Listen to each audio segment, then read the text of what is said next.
Alors maintenant, je vais vous parler des meilleurs lutteurs de la décennie, de la première moitié de la décennie, donc de ces 5 ans, 2010-2014.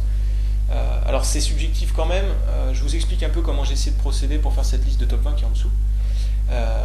J'ai essayé de prendre en compte à la fois la qualité moyenne de ce qu'ils pouvaient produire, bien entendu, le nombre de grands matchs, mine de rien, c'est aussi ce qu'on demande à des lutteurs, donc voilà, mais aussi en prenant en compte quel genre d'adversaire ils avaient, est-ce qu'ils étaient dans une bonne fédération pour produire ce qu'ils ont produit, et le spot qu'ils ont, quoi. Forcément, si tu es main eventer de la meilleure fédération et que tu as tous les meilleurs adversaires face à toi, voilà, c'est à nuancer. Donc, ça fait ce top 20 qui, je le répète, est quand même subjectif parce que c'est relié au plaisir que j'ai pris sur les matchs que j'ai vus les matchs que j'ai mis dans mes top 20, etc. etc. Bon, je parlerai des top 20 juste après. Mais donc, je vais détailler rapidement ce classement. Je dis bien rapidement. Donc, j'ai mis un top 20, ça fait 20 noms, je vais pas passer 15 minutes sur chaque. Donc, numéro 1, j'ai mis Shinsuke Nakamura. Je pense que là, l'une de ses forces à lui, c'est qu'en plus d'avoir été très bon toutes les années de cette période, avec tous les ans des matchs dans le top 20 sans problème et beaucoup de très très bons matchs. Je crois que sa force, c'est d'avoir évolué au niveau de son personnage tout au long. Parce que si vous le prenez en 2010, il est en train de commencer à devenir un peu l'espèce de heel, un peu comme ça, je sais pas comment dire, un peu bizarre qu'il est devenu.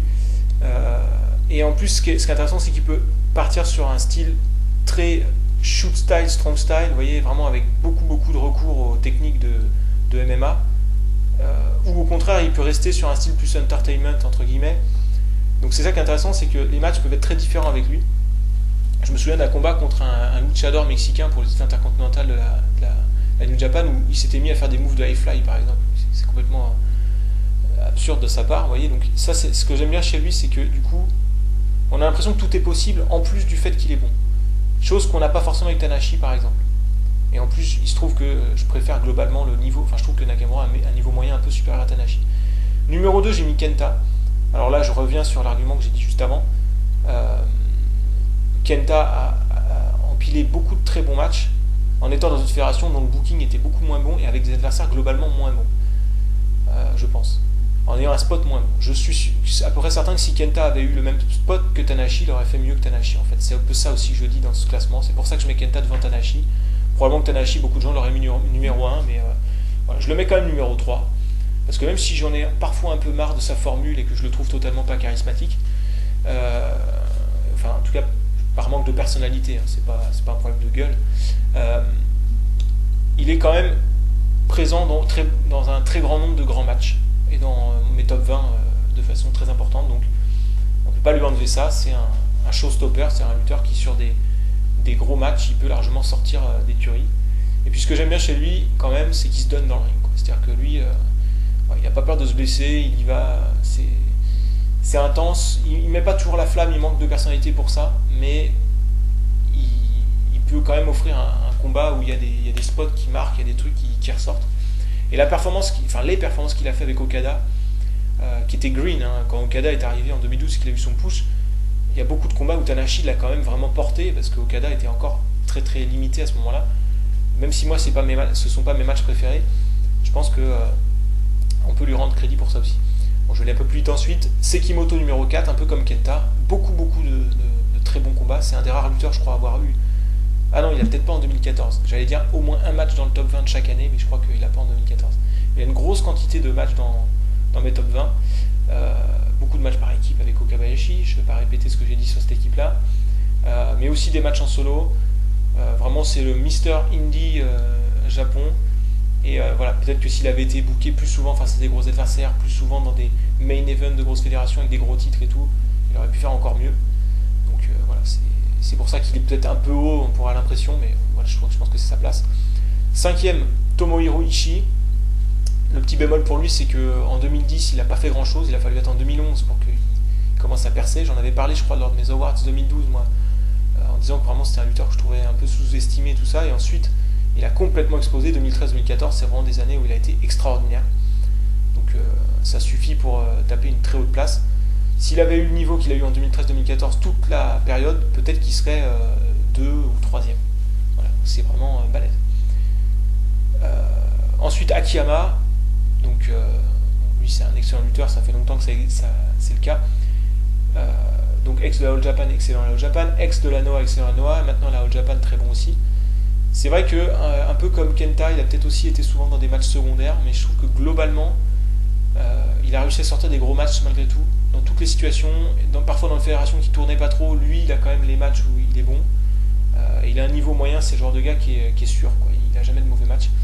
Et du coup, Akiyama 6ème sur cette première moitié de la décennie, ça laisse penser que peut-être il sera dans le top 10 sur l'ensemble de la décennie. On ne peut pas trop dire encore, mais c'est possible. Et si c'était le cas, pour moi il est dans le top 10 des années 90, de pas grand chose, mais je pense qu'il y sera de façon presque certaine. J'ai pas encore fini de regarder ça, donc je peux pas vous le dire à 100%. Il est l'un des 2 meilleurs de la décennie 2000, pour tout l'ensemble du cadre japonais, et il sera peut-être dans le top 10 pour la décennie 2010. Ça serait quand même énorme de constater qu'un lutteur est dans le top 10 des meilleurs lutteurs de 3 décennies différentes. Et a priori, Akiyama est sur la route pour faire ça, donc je vous en reparlerai dans quelques années. 7ème, Minoru Suzuki.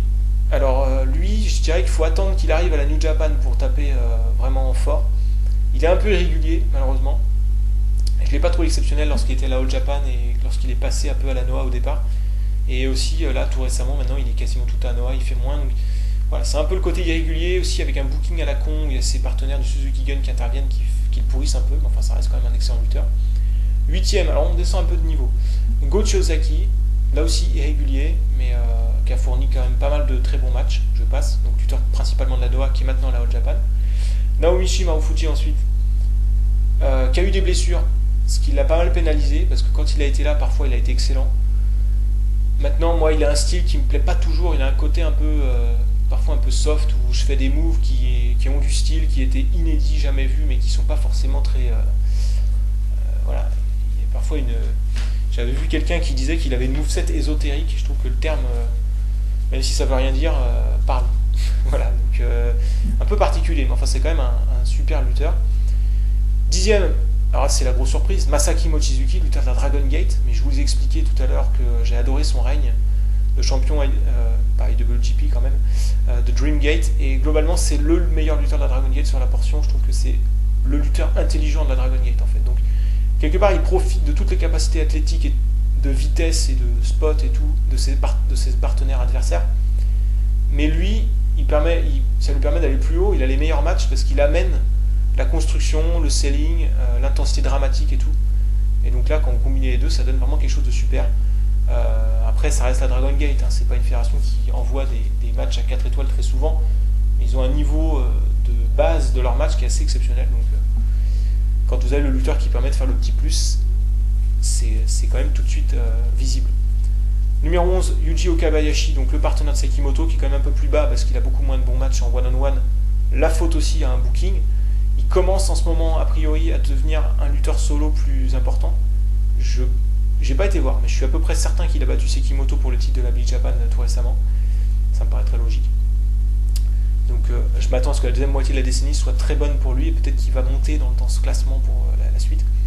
12ème Suama, le big man, le Jumbo Tsuruta du pauvre de la All Japan récente. Bon, c'est un très bon lutteur, je trouve qu'il a surtout progressé en fait justement à partir de 2010. Donc c'est intéressant parce que c'est un lutteur qui a... J'ai pas fait le award des meilleures progressions de la période, mais Suama pourrait facilement en faire partie. C'est devenu vraiment un très très bon poids lourd, et on le voit encore aujourd'hui à la All Japan en 2015. Donc c'est un lutteur que j'aime beaucoup, et puis il a toute cette série de matchs avec justement Sekimoto et Kabayashi en équipe qui était pas mal du tout, plus les matchs contre Akiyama pour le Triple Crown et tout ça. Enfin, voilà. Il a été souvent dans les bons coups, et la All Japan a eu un booking avec des lutteurs venant des autres fédérations vraiment très bons pendant une période, et c'était un peu leur star pendant cette période-là, ce qui fait qu'il a pu profiter de ça aussi. 13ème Yamato, donc le deuxième meilleur lutteur de la Dragon Gate en ce qui me concerne, un petit peu comme Marufuji, un petit peu comme Mochizuki, pardon. Lui aussi essaie de construire davantage ses matchs et de mettre un peu plus d'intensité dramatique et pas juste faire des spots. Il a une capacité de grappling et de mat wrestling vraiment très forte. Et il a surtout ce côté charisme et personnage un peu plus fort que Mochizuki qui lui permet aussi de briller, mais beaucoup moins de grands matchs. Mais enfin quand même. Il a eu un match absolument fantastique en 2010 contre Naruki Doi, qui est, en ce qui me concerne, le meilleur match de Dragon Gate, je dirais, de tous les temps. En tout cas de la première moitié de la décennie. À voir absolument. Voilà, je continue. Kota Ibushi, 14ème. Alors lui, c'est un lutteur qui progresse en ce moment de façon vertigineuse depuis qu'il est passé poids lourd. Et on peut regretter qu'il soit pas passé poids lourd plus tôt. Sa période junior, je suis un peu moins fan. C'était le genre de junior à taper dans ses mains avant d'aller faire un saut à l'extérieur, attention, je vais te sauter dessus, mec, à l'extérieur, mais reste bien en place pour que tu puisses me rattraper, quoi. C'était vraiment gros, des grosses ficelles. N'empêche que ses spots étaient spectaculaires. Mais ça m'a empêché quand même de triper sur ses matchs. Il a quand même eu des bons matchs à droite à gauche, et depuis qu'il est passé poids lourd, il a pu vraiment passer aussi un cap, et l'année 2014 lui a été vraiment salutaire à ce titre. Donc voilà, je pense qu'il va pouvoir monter plus haut. Je l'ai quand même mis 14e, c'est pas rien. 15e Takeshi Sugiura. Alors lui, il aurait dû être plus haut parce qu'il a eu un super règne en 2010-2011 de champion de la Noah. Sauf que c'est le mec qui parfois va trop loin, fait trop le truc où je m'arrache, je prends des spots de fou furieux et je reviens et tout. Et ça finit par ressembler plus à rien. Il incarne ce que j'ai pas aimé à la Noah en 2010-2000. La Noah lorsqu'elle déclinait en fait, en 2010 en particulier. C'est pour ça que je le plafonne. Maintenant, dans des matchs un petit peu moins ambitieux, souvent il est très très fort. Donc voilà, un petit peu la critique que je ferai de Sugiura. 16e, Okada. Il est quand même 16e, même si je ne le porte pas si haut que ça en estime. Et surtout du fait qu'il a eu un surpush par rapport à son niveau lorsqu'il est arrivé. Je pense que son année 2014 a été quand même bonne. Et il est revenu petit à petit, il a été convaincant. Et puis bon, il a quand même été présent dans pas mal de bons matchs, mine de rien.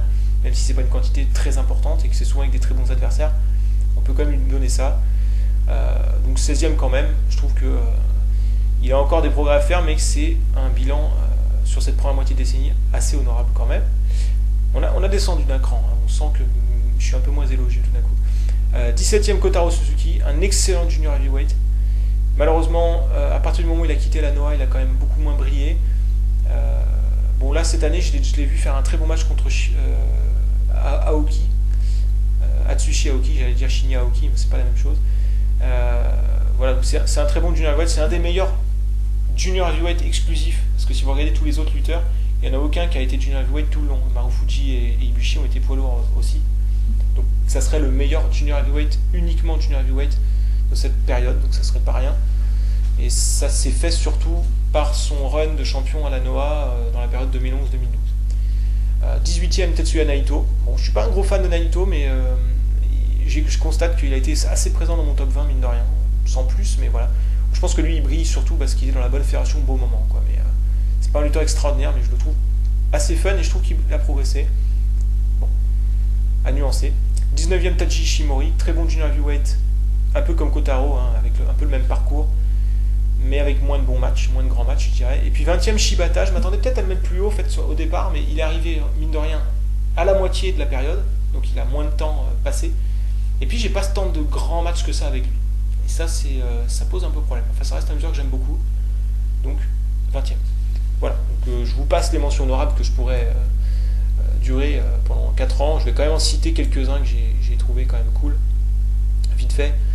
Masaketsu Funaki, Minoru Tanaka, Koji Kanemoto, Yoshito Sasaki, Takayama aussi. Et puis, dans une moindre mesure, peut-être Goto et Dick Togo. Voilà. Un petit peu les autres gros clients que j'ai pas pu mettre dans mon top 20 parce que j'ai pas de place. Voilà.